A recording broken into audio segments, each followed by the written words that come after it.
They screamed battle hymns while charging us, mouths open in crazed war cries, singing even as we cut them down by the hundreds, the old soldier recounted, voice heavy with memory. Michael Freeman slouched at a grimy corner table in Z-Bar, a dimly lit watering hole on the ass end of Zephyr Station. A headache pinched behind his eyes, pounding in time with the throb of drinking patrons and clinks of glasses. "Soldier, sir, is it true?" a small voice chirped nearby. He lifted his head. Mira, an Eliani female barely out of school, stood before him timidly. Pale tentacles twitched under her hood. A reporter badge glinted from her chest. "Is what true?" he rasped. "The human warriors," she whispered, oral slits fluttering. "I heard they sang as they fought you, during the Zephyrus campaign." "Sit," he grunted, kicking a chair out. She perched gingerly, leaning in. Michael took a long swallow of rotgut. Memories swam before his eyes, vivid as the day they happened decades past. "He had started on Zephyrus Prime," he began roughly. "We Eliani forces had crushed the humans back to their last stronghold." He remembered the human fortress, that damned bastion, squatting on the horizon like a massive Durancrete toad as his division rolled forward, hover tanks gliding over ashen dunes. Energy shimmered off their vehicles' flux shields. Crews muttered prayers to the sacred Fearlos, fingering activation studs of plasma cannons and psi-lances. This was to be the final push, the humans' total defeat. "Their defenses were cracking apart," he continued, pulse quickening. "Our tech was generations ahead, outnumbered them 3-1. Our psionic powers had crushed their minds. Then we moved in for the kill." Except it hadn't been that simple. The humans didn't go quietly. Even with their backs against the wall, staring into the maw of death and defeat, they didn't break. They charged. Michael snatches up his glass, taking a long swig of the rotgut. It burns going down his throat. He sets the glass down on the table with a thunk, lost in the memories flashing through his mind. "The night before the final battle," he continues, voice low and raspy. "Colonel Hawkins gathered us together in the bastion's main courtyard. The place was packed with soldiers, everyone who was left. We were all tired, all scared shitless." Mira leans forward, her reporter instinct sensing the story's about to kick into high gear. She listens intently, absorbing every detail. Hawkins steps up onto this pile of rubble so he can see us all. Spotlights are shining down on him. He just stands there for a minute, looking at us. Michael's eyes go distant again, seeing it all replay in his head. Then he starts talking, his voice booming out over the crowd. Starts going on about all the times in history when we humans were backed into a corner, when things looked hopeless, but we managed to pull out a victory. Michael smacks his palm on the table. He's bringing up ancient battles from 1,000 years ago, stuff from Earth's history, the siege of Bastogne, the Battle of Thermopylae, shit like that. Says it's in our blood to fight, to never give up, no matter the odds. Talks about duty and honor, about brotherhood, about standing together against those Eliani bastards. He shakes his head slowly. Hawkins' speech, it lit a fire in us. I could feel it happening, could feel this electricity starting to crackle through the crowd. By the time he was done, we were ready to charge straight into the jaws of hell itself. Michael leans back in his chair, crossing his arms over his chest. Then something crazy started happening. This one guy, he starts singing. This old battle song from ancient Earth, the warrior's song, they called it. It was soft at first, hard to hear. But then another guy joins in and another. It kept building, voices rising up over the hum of the bastion. He meets Mira's eyes across the table. Soon every human soldier in that courtyard was singing. Hundreds of voices, all united in this one haunting melody. It was like nothing I'd ever heard before.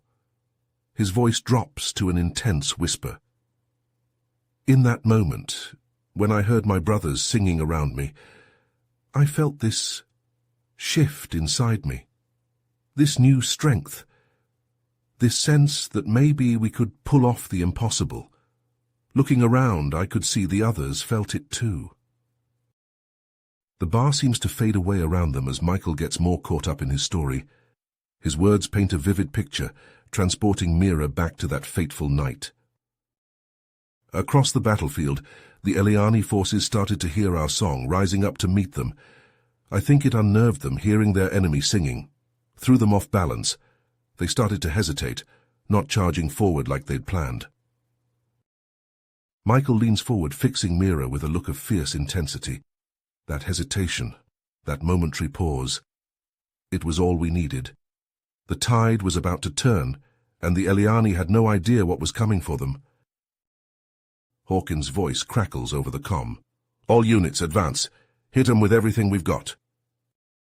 We pour out of the bastion gates, still belting out the warrior's song at the top of our lungs. The sound swells as more soldiers join the charge, until it feels like the very ground is shaking with the force of our voices. In our hands we clutch the sonic disruptors, the secret weapon our techs had been working on tirelessly. Never fired in combat before, but Hawkins is betting everything on them now. We close in on the Eliani line and open fire. The air fills with a piercing shriek as the disruptors unleash their focused sound waves. The effect is immediate and devastating.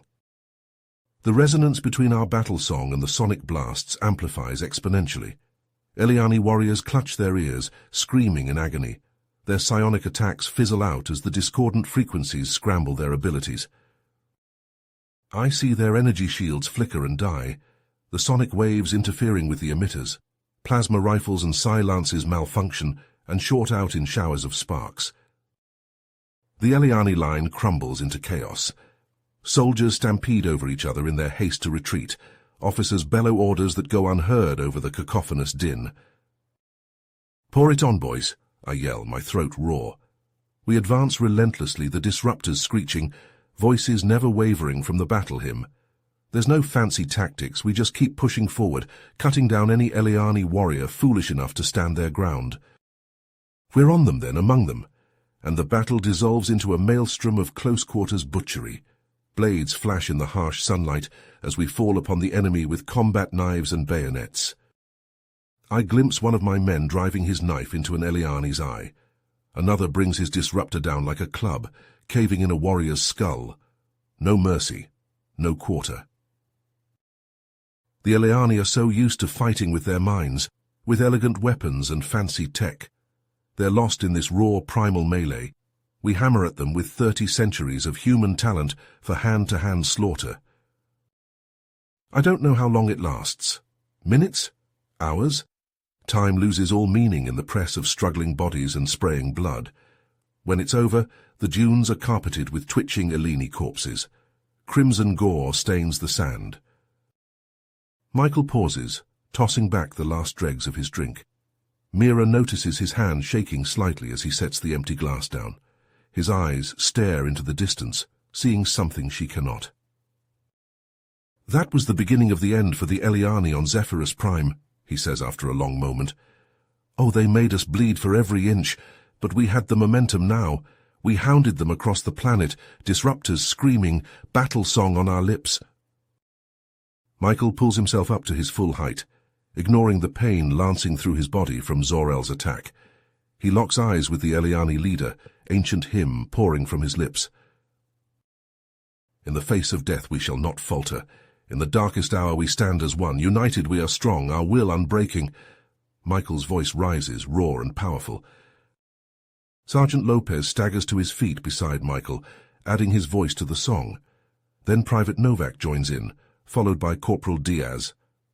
Soon the entire squad is singing, voices joined in fierce harmony. Zor-El's eyes widen in disbelief. He thrusts his hands forward, hurling another psionic blast at the humans, but his power gutters out, unable to pierce the wall of sound.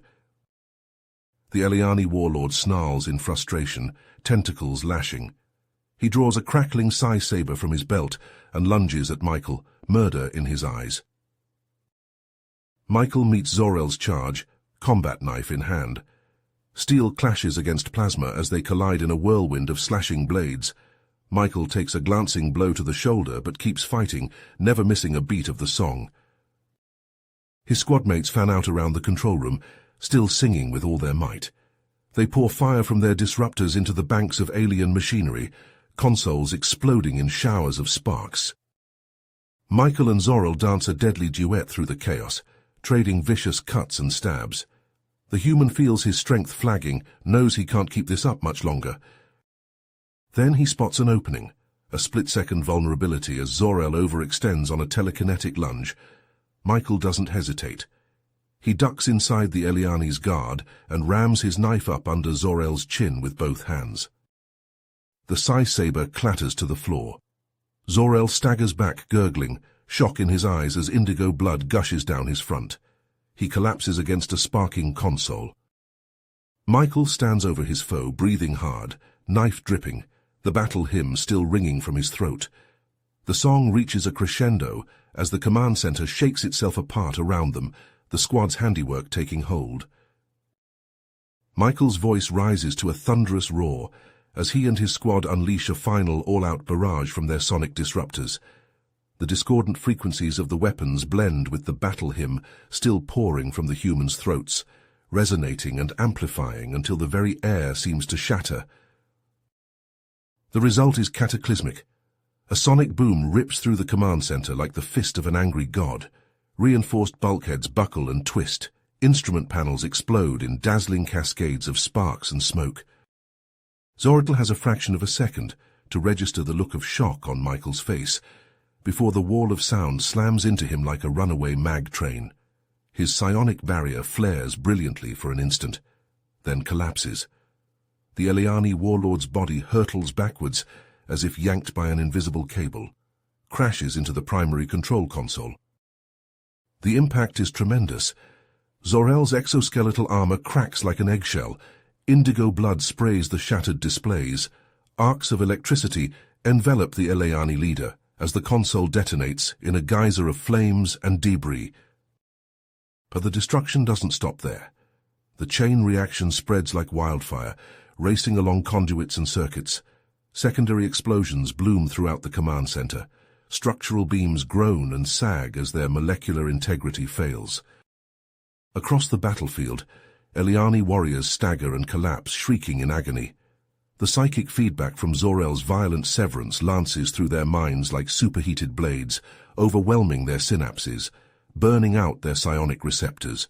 They writhe on the blood-soaked sands, clutching their heads, all coordination lost. The human forces need no orders. They can taste victory now, rich and hot.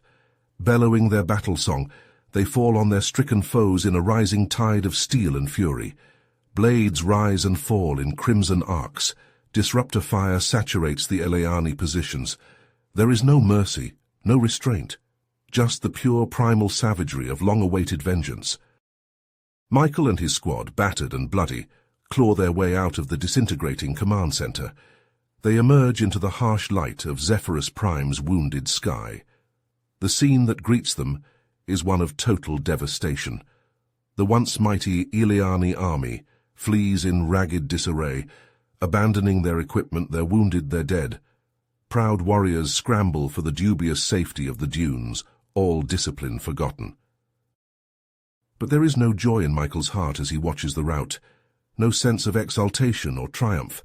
Instead, a cold dread settles in his gut as the adrenaline fades.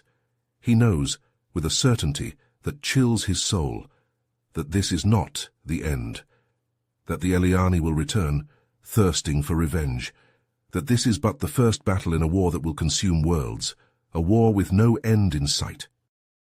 Mira listens enthralled. The clinking of glassware, the murmur of conversation fades to insignificance. The bar seems to recede, hazy and insubstantial.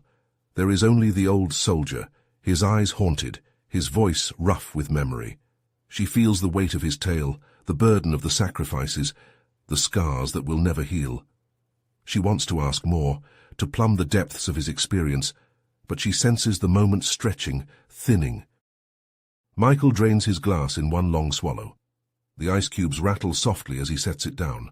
The sound is like a punctuation, a final emphatic period at the end of his narration. "But what happened to you after the war?" Mira asks softly, almost dreading the answer. The old soldier's gaze is distant, unfocused. His face is a map of creases and fissures, each one a mute testament to the horrors he's witnessed. When he speaks, his voice is flat, devoid of inflection. "I survived," he says simply, "but at a cost. The singing, the battle hymns that once gave us strength, now haunt my dreams. The voices of my fallen comrades echo in my mind, never letting me rest. I came to this station to forget, to lose myself in the vastness of space. But some memories, some scars run too deep to ever truly heal." He rises then, favoring his old wounds. The chair scrapes across the grimy floor. He turns, his outline blurring into the bar's perpetual twilight. Mira watches him go, a solitary figure stooped yet unbroken. The weight of history, of sacrifices made and horrors endured, trails behind him like a shroud. She sits, lost in thought, pondering the true cost of victory and the enduring legacy of the human spirit, defiant in the face of impossible odds. You have reached the end of the story. If you enjoyed this story and want to support us, please leave a like and subscribe to our channel, and for every comment that says 88, I will heart every single one of them. Thank you for your time.